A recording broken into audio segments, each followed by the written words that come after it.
On the morning of September 11, 2001, 19 men armed with box cutters directed by a man on dialysis in a cave fortress halfway around the world using a satellite phone and a laptop directed the most sophisticated penetration of the most heavily defended airspace in the world, overpowering the passengers and the military combat-trained pilots on 4 commercial aircraft before flying those planes wildly off course for over an hour without being molested by a single fighter interceptor. These 19 hijackers, devout religious fundamentalists who like to drink alcohol, snort cocaine, and live with pink-haired strippers, managed to knock down 3 buildings with 2 planes in New York. While in Washington, a pilot who couldn't handle a single-engine Cessna was able to fly a 757 in an 8,000-foot descending 270-degree corkscrew turn to come exactly level with the ground, hitting the Pentagon in the Budget Analyst Office where DoD staffers were working on the mystery of the $2.3 trillion that Defense Secretary Donald Rumsfeld had announced missing from the Pentagon's coffers in a press conference the day before, on September 10th, 2001. Luckily, the news anchors knew who did it within minutes. Osama bin Laden. The pundits knew within hours. Osama bin Laden. The administration knew within the day. Terrorists who committed these acts and those who harbored them. And the evidence literally fell into the FBI's lap. That a hijacker's passport was found blocks from the World Trade Center crash site, if you can believe that. But for some reason, a bunch of crazy conspiracy theorists demanded an investigation into the greatest attack on American soil in history. That investigation was delayed, underfunded, set up to fail, a conflict of interest, and a cover-up from start to finish. It was based on testimony extracted through torture, the records of which were destroyed. It failed to mention the existence of WTC-7, Able Danger, P-TECH, Sibel Edmonds, OBL and the CIA, and the drills of hijacked aircraft being flown into buildings that were being simulated at the precise same time that those events were actually happening. It was lied to by the Pentagon, the CIA, the Bush administration, and as for Bush and Cheney, well, no one knows what they told it because they testified in secret, off the record, not under oath, and behind closed doors. It didn't bother to look at who funded the attacks because that question is ultimately of little practical significance. Still, the 9/11 Commission did brilliantly answering all of the questions the public had, except most of the victims' family members' questions, and pinned blame on all the people responsible, although no one so much as lost their job, determining the attacks were failure of imagination. Because Nobody in our government, at least, and I don't think the prior government that could envision flying airplanes into buildings. Except the Pentagon, FEMA, NORAD, and the NRO. The DIA destroyed 2.5 terabytes of data on Able Danger, but that's okay because it probably wasn't important.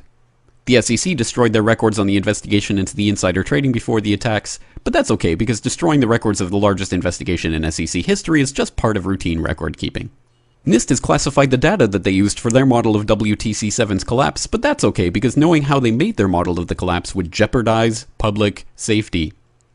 The FBI has argued that all material related to their investigation of 9/11 should be kept secret from the public, but that's okay because the FBI probably has nothing to hide. This man never existed, nor is anything he had to say worthy of your attention, and if you say otherwise, you are a paranoid conspiracy theorist and deserve to be shunned by all of humanity.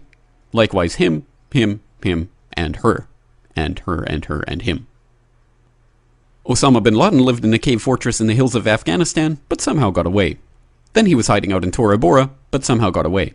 Then he lived in Abbottabad for years, taunting the most comprehensive intelligence dragnet employing the most sophisticated technology in the history of the world for a decade, releasing video after video with complete impunity and getting younger and younger as he did so, before finally being found in a daring SEAL team raid which wasn't recorded on video, in which he didn't resist or use his wife as a human shield, and in which these crack special forces operatives panicked and killed this unarmed man, supposedly the best source of intelligence about those dastardly terrorists on the entire planet. Then they dumped his body in the ocean before telling anyone about it. Then a couple dozen of that team's members died in a helicopter crash in Afghanistan. This is the story of 9/11, brought to you by the media which told you the hard truths about his head could be seen to move violently forward. And they took the babies out of the incubators. And mobile production facilities. And the rescue of Jessica Lynch. If you have any questions about this story, you are a batshit paranoid tinfoil dog-abusing baby hater and will be reviled by everyone. If you love your country and or freedom, happiness, rainbows, rock and roll, puppy dogs, apple pie, and your grandma, you will never ever express doubts about any part of this story to anyone. Ever. This has been a public service announcement by the Friends of the FBI, CIA, NSA, DIA, SEC, MSM, White House, NIST, and the 9/11 Commission. Because ignorance is strength.